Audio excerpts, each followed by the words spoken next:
আসসালামু আলাইকুম। আমি মোহাম্মদ তুর্য এক্সেলভিজ এর পক্ষ থেকে তোমাদের সবাইকে স্বাগতম জানাচ্ছি।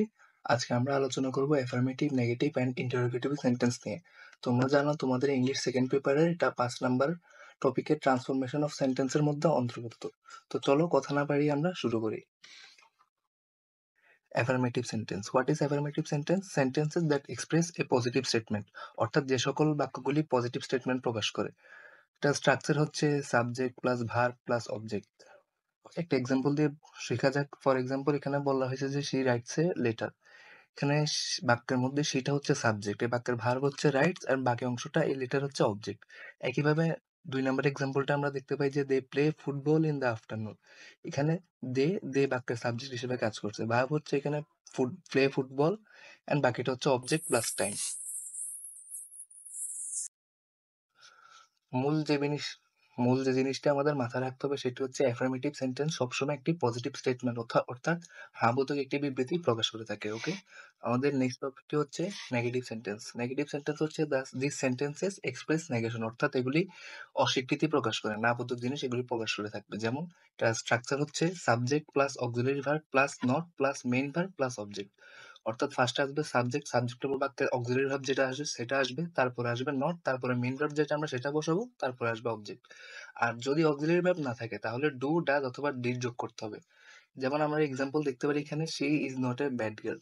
ফার্স্ট আসছে এখানে শি বাক্যটি সাবজেক্ট, তারপরে স্ট্রাকচার অনুযায়ী অক্সিলারি ভার্ব ইজ আসছে, তারপরে নট, তারপরে মেইন ভার্ব হচ্ছে ব্যাড, তারপরে আসছে গার্ল বাকি অংশ অর্থাৎ অবজেক্ট। Interrogative sentence. যে বাক্যটি আমরা ট্রান্সফর্ম করব সে বাক্য যদি অক্সিলারি ভার্ব থাকে তাহলে আমরা কিভাবে ট্রান্সফর্ম করব? সর্বপ্রথম আসে যদি বাক্যটির মধ্যে অক্সিলারি ভার্ব দেয়া থাকে, ইনক্লুড শুধুমাত্র অক্সিলারি ভার্ব থাকে, তখন স্ট্রাকচারটা হবে auxiliary verb plus not plus subject plus main verb plus object. আমরা এখানে দেখতে পারতেছি যে আর isn't he an honest boy. এই বাক্যটি আমরা ট্রান্সফর্ম যখন করেছি তখন আমরা এই স্ট্রাকচারে ট্রান্সফর্ম করেছি।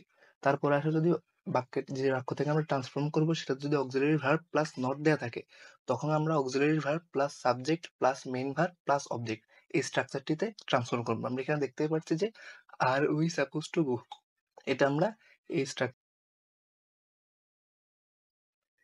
এখন আসি যে বাক্যটি আমরা ট্রান্সফর্ম করবো, বাক্য যদি অক্সিলারি ভার্ব না থাকে তখন স্ট্রাকচারটা হবে, বাক্যটি যদি ভার্ব ওয়ান দেওয়া থাকে তখন স্ট্রাকচারটা হবে don't plus subject plus main verb plus object plus লাস্টে একটা কোশ্চেন মার্ক বাধ্যতামূলক আমাদের দেয়াই লাগে। আমরা এখানে প্রথম এক্সাম্পলটি দেখতে পাচ্ছি যে don't you want this book. এই বাক্যটি ভার্ব ওয়ানের রুলস অনুযায়ী এই স্ট্রাকচার অনুযায়ী ট্রান্সফর্ম করা হয়েছে।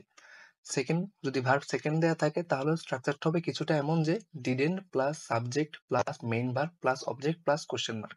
আমরা দ্বিতীয় এক্সাম্পলটি দেখতে পাচ্ছি ডিডেন্ট ইউ গো দেয়ার, এটা ভি2 অনুযায়ী সেই স্ট্রাকচার অনুযায়ী ট্রান্সফর্ম হয়েছে। থার্ডলি যদি আমাদের কোনো ভার্ব ওয়ানের সাথে এস বা ইয়েস দেওয়া থাকে তখন স্ট্রাকচারটা হবে কিছুটা এমন যে doesn't plus subject plus main verb plus object plus question mark. তৃতীয় এক্সাম্পলটা দেখো ডাজেন্ট ইট স্মেল সুইট। এটা এই রুল অনুযায়ী প্রথমত ডাজেন্ট এসেছে, দেন সাবজেক্ট এসেছে, দেন মেইন ভার্ব স্মেল এসেছে, দেন অবজেক্ট সুইট, তারপর আমাদের কোশ্চেন মার্ক। আমরা একটু পর প্র্যাকটিস করতে গেলে এগুলো আরেকটু বিস্তারিত বুঝতে পারবো। ফার্স্টে কোনো বাক্য যদি অ্যাফার্মেটিভ থাকে সেটাকে আমরা অ্যাফার্মেটিভ থেকে নেগেটিভে কিভাবে ট্রান্সফর্ম করব। আমরা দেখতে পারি এখানে একটা সেন্টেন্স দেয়া আছে moonlit night is very pleasant. তো আমরা এখানে এটাকে নেগেটিভে কিভাবে কনভার্ট করব? ফার্স্টে আমরা সাবজেক্টটাকে ধরবো, স্ট্রাকচার অনুযায়ী সাবজেক্ট আসবে আগে, তাহলে সাবজেক্ট হচ্ছে এখানে মুনলিট নাইট, এই মুনলিট নাইট লিখবো সাবজেক্ট হিসেবে। দেন স্ট্রাকচার অনুযায়ী আসবে আমাদের অক্সিলারি ভার্ব, এখানে অক্সিলারি ভার্ব কি হবে? ইজ হবে, তাহলে এই মুনলিট নাইস। দেন স্ট্রাকচার অনুযায়ী আমাদের আসবে নট, নটটাকে বসাবো। দেন মেইন ভার্বটাকে কি বসাবো? মেইন ভার্ব হচ্ছে এখানে প্লেজেন্ট, এই প্লেজেন্টটাকে আমরা নেগেটিভ করে দিব অর্থাৎ আনপ্লেজেন্ট। তাহলে মূল বাক্যটা হবে a moonlit night is not so unpleasant. একটা কথা মাথায় রাখতে হবে, অ্যাফার্মেটিভ থেকে নেগেটিভে কনভার্ট করার সময় সবসময় আমরা মেইন ভার্বটাকে বিপরীত ভার্বটা লিখবো অর্থাৎ অ্যান্টোনিমটা লিখবো, যাতে আমাদের সেন্টেন্সের মিনিংটা না চেঞ্জ হয়। এখানে a moonlight night is very pleasant দেওয়া ছিল, আমরা নেগেটিভে কনভার্ট করে a moonlit night is not so unpleasant লিখলাম, যাতে আমাদের সেন্টেন্সটার অর্থ ঠিক থাকে এবং সেন্টেন্স দিয়ে না বোধক বা নেগেটিভ স্টেটমেন্ট প্রকাশ পায়। ঠিক একইভাবে এখানে দেওয়া আছে initially the questions may seem difficult. এটাকে আমরা নেগেটিভে কিভাবে কনভার্ট করবো? ফার্স্টে সাবজেক্টটা বসাবো initially the questions, then auxiliary ভার্বকে বসাবো may, then not plus main ভার্বকে আমরা অ্যান্টোনিম, মেইন ভার্বকে উল্টা করে লিখে দেবো অর্থাৎ মে নট সিম ইজি, ডিফিকাল্টের উল্টো ইজি।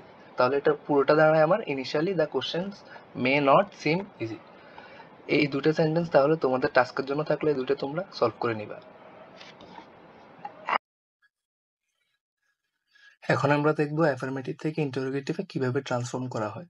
ফার্স্ট অফ অল আমরা এখানে একটি সেন্টেন্স দেখতে পাচ্ছি, people of all ages enjoy a moonlit night. এটাকে আমরা কিভাবে ট্রান্সফর্ম করব? এই বাক্যে কি আমরা কোনো অক্সিলারি ভার্ব দেখতে পাচ্ছি?